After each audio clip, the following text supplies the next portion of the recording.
Semoga siapa saja yang menyimak video ini, Allah bukakan pintu rezekinya selebar langit dan bumi. Allah lunasi seluruh utang-utangnya dalam waktu sekejap, dan Allah ubah air matanya menjadi butiran mutiara kebahagiaan yang berlimpah ruah. Mari kita awali perjumpaan yang penuh harapan ini dengan menyatukan hati memohon kepada Sang Pemilik Kekayaan. Ya Allah, jika rezeki kami masih tertahan di langit, maka turunkanlah dengan deras. Jika rezeki kami masih tersembunyi di perut bumi, maka keluarkanlah dengan mudah. Dan jika rezeki kami masih jauh, maka dekatkanlah sekarang juga. Sahabatku, sebagai bentuk keseriusan kita dalam menjemput keajaiban rezeki, mari kita bersolawat kepada baginda Nabi Muhammad SAW.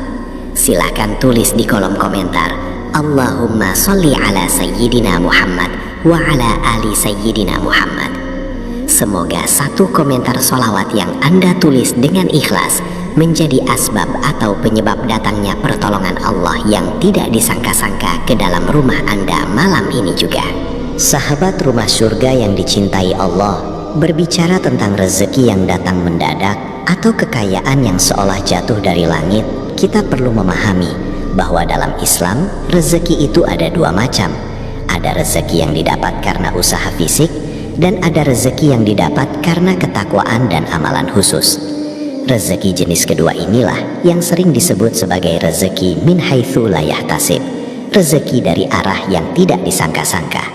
Mengapa kita fokus pada waktu maghrib? Ketahuilah wahai saudaraku, pergantian siang dan malam adalah momen spiritual yang sangat kritis.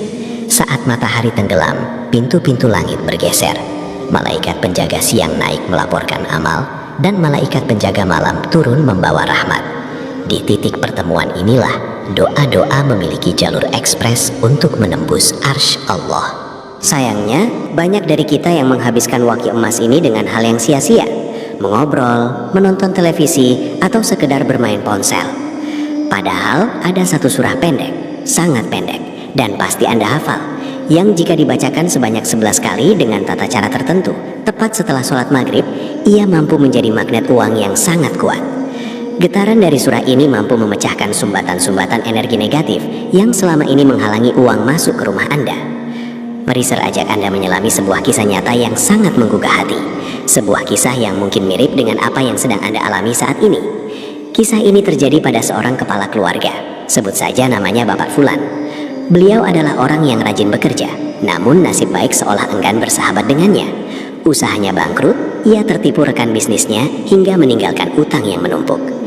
Dan puncaknya adalah ketika istrinya sakit keras, membutuhkan biaya pengobatan yang besar dalam waktu kurang dari 1 minggu.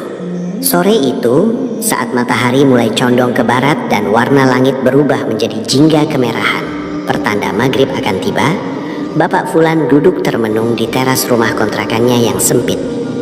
Di tangannya hanya tersisa uang recehan yang bahkan tidak cukup untuk membeli 1 liter beras. Suara tangis anaknya yang menahan lapar terdengar sayup-sayup dari dalam kamar, menyayat hatinya. Sebagai seorang ayah, ia merasa gagal. Ia merasa dunia ini begitu kejam, dan bisikan-bisikan setan untuk berbuat nekat mulai menghampiri pikirannya. Saat azan maghrib berkumandang, Allahu Akbar, Allahu Akbar. Suara itu seolah memukul kesadarannya.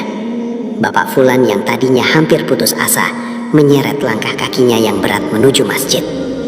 Ia tidak berniat meminta sumbangan.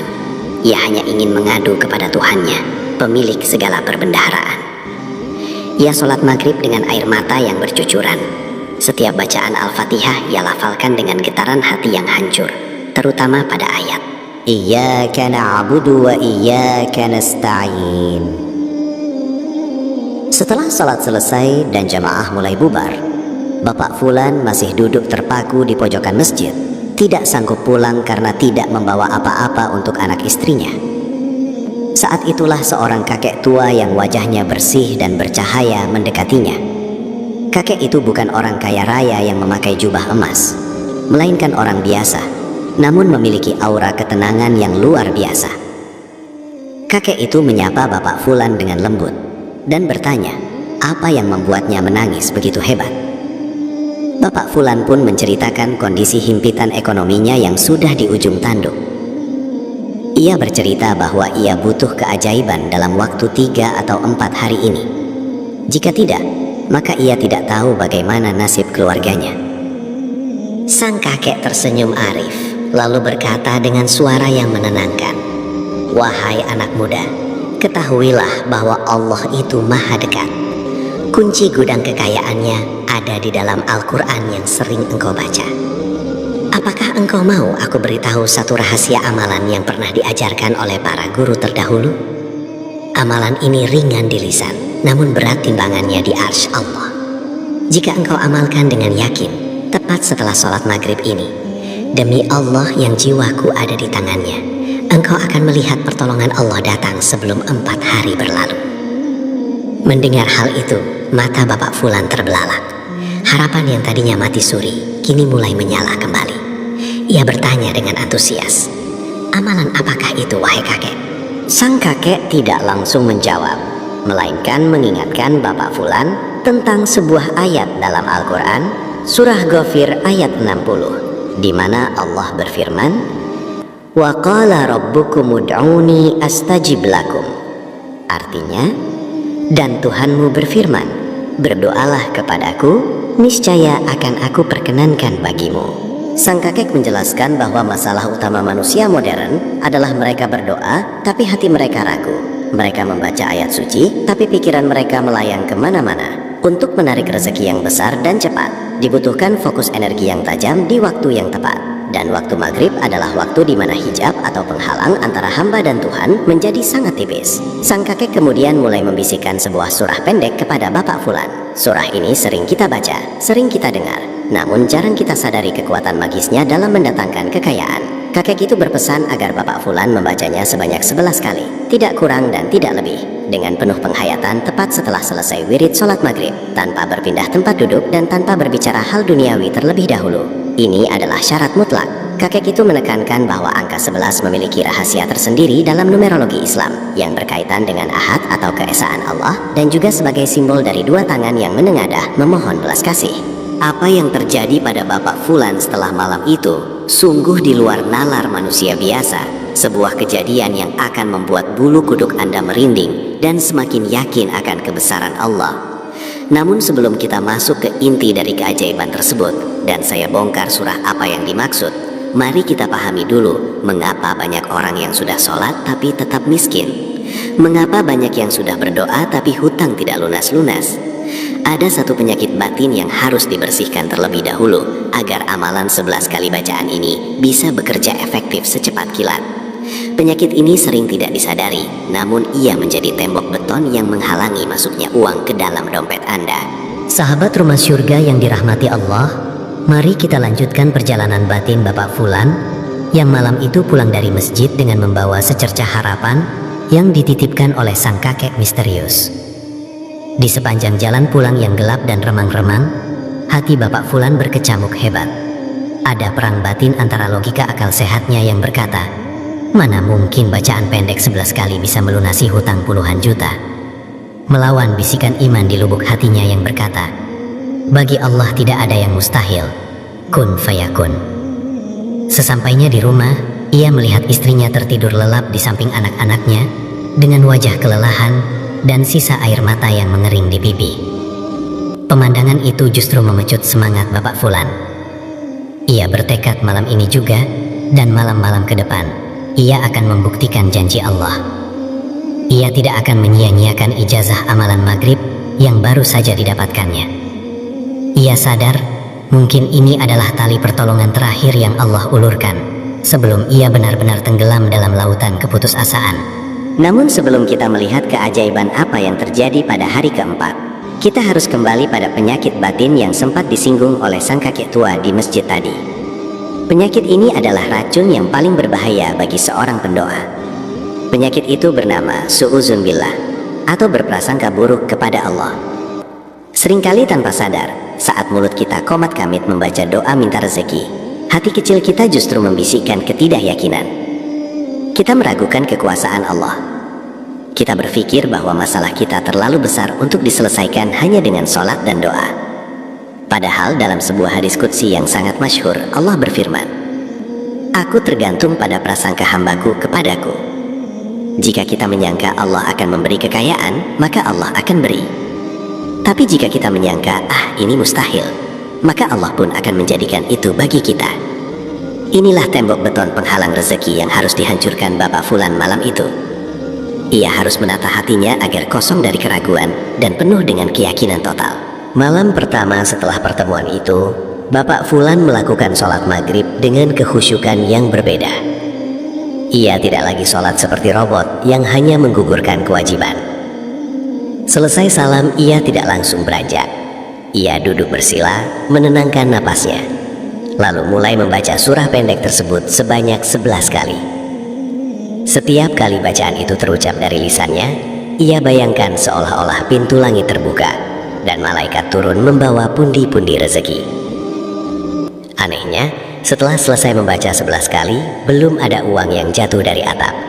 Belum ada tamu yang datang membawa koper uang. Namun ada satu hal yang berubah drastis, yaitu ketenangan jiwa atau sakinah. Hati Bapak Fulan yang tadinya panas dan gelisah, tiba-tiba menjadi sejuk, laksana disiram air es. Rasa takut akan hari esok lenyap seketika. Ia bisa tidur nyenyak malam itu, sesuatu yang sudah berbulan-bulan tidak bisa ia rasakan. Ini adalah tanda pertama bahwa frekuensi doanya mulai menembus langit. Hari kedua dan ketiga berlalu, ujian kesabaran mulai datang menggoncang. Penagih hutang kembali datang menggedor pintu dengan kata-kata kasar. Istrinya kembali bertanya dengan nada cemas tentang uang belanja. Secara manusia, iman Bapak Fulan hampir goyah. Setan membisikkan keraguan. "Lihat, tidak ada hasilnya kan? Kau hanya membuang waktu dengan amalan itu." Namun Bapak Fulan teringat wajah teduh sang kakek dan janji Allah dalam surah yang ia baca. Ia kuatkan hatinya. Ia paksa dirinya untuk tetap istiqomah. Setiap habis maghrib, ia kunci mulutnya dari bicara dunia. Ia fokus membaca surah pendek itu 11 kali dengan air mata yang menetes. Ia pasrahkan total. "Ya Allah, aku sudah tidak punya daya upaya. Aku serahkan nasibku sepenuhnya kepadamu melalui kemuliaan surah ini."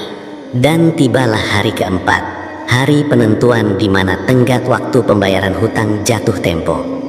Pagi hari itu, suasana rumah sangat tegang. Bapak Fulan hanya bisa berzikir. Siang hari berlalu tanpa kabar baik. Hingga sore menjelang, belum ada tanda-tanda keajaiban. Matahari mulai terbenam. Azan maghrib berkumandang. Bapak Fulan mengambil air wudhu dengan perasaan pasrah yang memuncak. Mungkin ini adalah akhir segalanya, pikirnya. Ia sholat maghrib, lalu membaca amalan surah pendek itu 11 kali untuk yang keempat kalinya.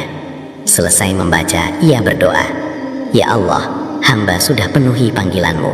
Hamba sudah ketuk pintumu. Hamba ridho dengan apapun keputusanmu." Baru saja ia selesai mengusapkan telapak tangan ke wajah, tiba-tiba terdengar suara mobil berhenti di depan rumah kontrakannya yang sempit di gang buntu itu. Suara ketukan pintu terdengar sopan. Bapak Fulan membuka pintu dengan dada berdebar. Di hadapannya berdiri seorang pria paruh baya berpakaian rapi dengan senyum merekah. Bapak Fulan menyipitkan mata, mencoba mengenali. Ternyata itu adalah teman masa kecilnya yang sudah 20 tahun tidak bertemu dan telah merantau ke luar negeri menjadi pengusaha sukses. Teman lamanya itu langsung memeluk Bapak Fulan erat-erat sambil menangis. Temannya bercerita dengan suara bergetar, "Wahai sahabatku, entah kenapa sejak 3 hari yang lalu, bayangan wajahmu selalu muncul dalam pikiranku dan mimpiku. Hatiku gelisah sekali ingin bertemu denganmu. Aku teringat dulu saat kita masih sekolah, kau pernah membelikanku makanan saat aku kelaparan dan tidak punya uang sepeser pun. Kebaikanmu itu terus menghantuiku. Allah seolah menuntunku untuk mencarimu hari ini." Tanpa basa-basi panjang lebar, teman suksesnya itu mengeluarkan sebuah amplop tebal dan sebuah kunci mobil. "Ini bukan pinjaman. Ini adalah hadiah dan bagi hasil dari usahaku yang sebagian modal awalnya dulu secara tidak sadar kau tanamkan lewat kebaikan hatimu. Ambillah, aku merasa ini adalah hakmu yang dititipkan Allah lewat aku." Bapak Fulan gemetar hebat. Lututnya lemas hingga ia jatuh bersujud di teras rumahnya. Istrinya yang mengintip dari balik tirai ikut menangis histeris. Ketika amplop itu dibuka, Jumlahnya bukan hanya cukup untuk melunasi hutang yang jatuh tempo hari itu, tetapi cukup untuk membeli rumah sederhana dan modal usaha baru. Allahu Akbar, janji Allah itu nyata. Bantuan Allah datang tepat pada waktunya, tidak terlalu cepat dan tidak terlambat satu detik pun. Ternyata selama 3 hari Bapak Fulan membaca amalan itu, Allah sedang bekerja menggerakkan hati teman lamanya yang berada jauh di sana untuk datang menemuinya. Sinyal doa Bapak Fulan yang dipancarkan lewat surah pendek di waktu maghrib ditangkap oleh hati temannya atas izin Allah. Sahabat rumah surga yang dirahmati Allah, kisah ini mengajarkan kita bahwa rezeki itu memiliki alamat dan kode pos spiritual. Jika alamatnya benar, kodenya benar, ia pasti sampai. Surah pendek yang dibaca Bapak Fulan adalah kode pos kilat yang mempercepat sampainya rezeki tersebut. Anda mungkin sekarang bertanya-tanya dengan sangat penasaran, surah apa sebenarnya yang dibaca Bapak Fulan? Apakah surah yang panjang? Bukan. Apakah surah yang sulit? Bukan. Ini adalah surah yang sangat agung, yang di dalamnya terkandung nama Allah yang menjadi sandaran segala makhluk. Surah ini menegaskan kemurnian tauhid kita. Ketika tauhid kita murni, maka dunia akan tunduk di bawah telapak kaki kita. Bayangkan jika Anda bisa mempraktekkan hal yang sama malam ini. Bayangkan jika 4 hari lagi, atau bahkan besok pagi, masalah keuangan yang melilit leher Anda tiba-tiba terurai satu persatu. Bukan dengan sihir, bukan dengan pesugihan, tapi dengan cara yang halal, berkah, dan diridhoi Allah. Amalan ini tidak berat, hanya butuh waktu kurang dari 5 menit setelah sholat maghrib, namun dampaknya bisa mengubah sejarah hidup Anda dan keluarga Anda selamanya. Apakah Anda sudah siap menerima kunci rahasia ini? Apakah Anda sudah siap menata hati untuk yakin 100% tanpa ada keraguan sedikit pun? Di bagian ketiga, bagian terakhir yang paling penting, saya akan membuka secara terang benderang surah apa yang dimaksud. Saya juga akan jelaskan detail tata caranya agar tidak salah langkah, karena urutan dan adabnya sangat menentukan keberhasilan amalan ini. Jangan sampai Anda melewatkan bagian akhir ini, karena disitulah letak kunci pembuka gembok rezeki Anda. Persiapkan diri Anda, luruskan niat, dan mari kita jemput takdir kaya raya kita bersama-sama. Alhamdulillah, segala puji bagi Allah, Tuhan semesta alam, yang menggenggam setiap butir rezeki di langit dan di bumi. Sahabat rumah surga, jika Anda masih setia menyimak hingga detik ini, itu adalah tanda bahwa Allah sedang mengetuk pintu hati Anda. Allah sedang memilih Anda untuk menerima sebuah kunci emas yang insya Allah akan mengubah nasib Anda dari kesulitan menuju kemudahan, dari kemiskinan menuju kekayaan yang penuh berkah. Jangan pernah meremehkan pertemuan kita di video ini, karena tidak ada satupun daun yang jatuh tanpa izin Allah. Begitu pula dengan sampainya informasi berharga ini ke telinga Anda. Mari kita luruskan niat sekali lagi. Bismillahirrahmanirrahim. Kita niatkan amalan ini semata-mata untuk mendekatkan diri kepada Allah dan menjadikan kekayaan yang datang nanti sebagai sarana untuk beribadah dan bersedekah di jalannya. Tanpa membuat Anda menunggu lebih lama lagi, mari kita buka tabir rahasia yang telah mengubah hidup Bapak Fulan dan banyak orang soleh lainnya. Surah pendek yang dibaca Bapak Fulan, surah yang sangat agung, namun sering kita baca dengan tergesa-gesa.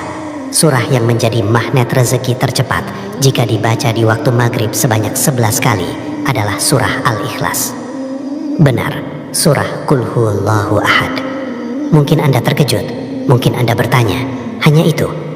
Jangan salah sangka wahai saudaraku, surah Al-Ikhlas adalah sepertiga Al-Quran. Di dalamnya terkandung esensi tauhid yang paling murni.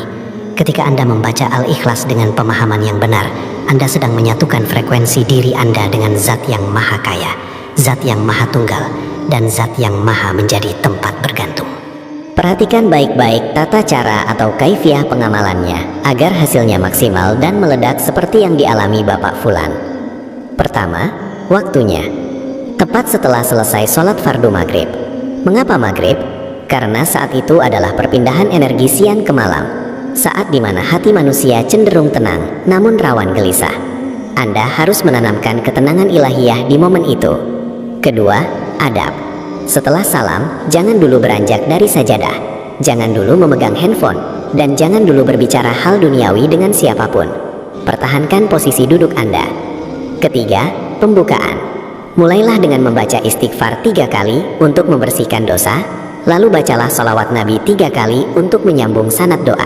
Keempat, inti amalan, bacalah surah Al-Ikhlas sebanyak 11 kali. Disinilah rahasianya.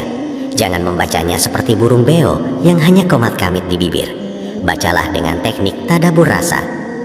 Qul huwallahu ahad. Saat lisan Anda mengucapkan ayat pertama ini, tanamkan dalam hati bahwa hanya Allah satu-satunya penolong. Bukan bos Anda, bukan bank, bukan teman kaya, tapi hanya Allah. Allahus Somad. Inilah kunci pembuka berangkasnya. Berhentilah sejenak di ayat ini, resapi maknanya sampai Anda merinding. As-Somad artinya tempat bergantung. Yakinkan diri Anda, ya Allah, Engkaulah tempat aku menggantungkan nasibku. Engkaulah tempat aku meminta uang. Engkaulah tempat aku meminta pelunasan hutang. Visualisasikan hajat Anda tuntas saat menyebut As-Somad. Lalu lanjutkan hingga selesai. Lam yalid walam yulad walam yakun lahu kufuwan ahad. Lakukan hal ini berulang hingga hitungan ke-11. Mengapa 11 kali? Para ulama ahli hikmah menyebutkan bahwa angka 11 melambangkan witir atau ganjil yang disukai Allah, serta merepresentasikan 2 tangan yang menengadah penuh harap. Setelah selesai membaca 11 kali, tutuplah dengan doa singkat namun padat.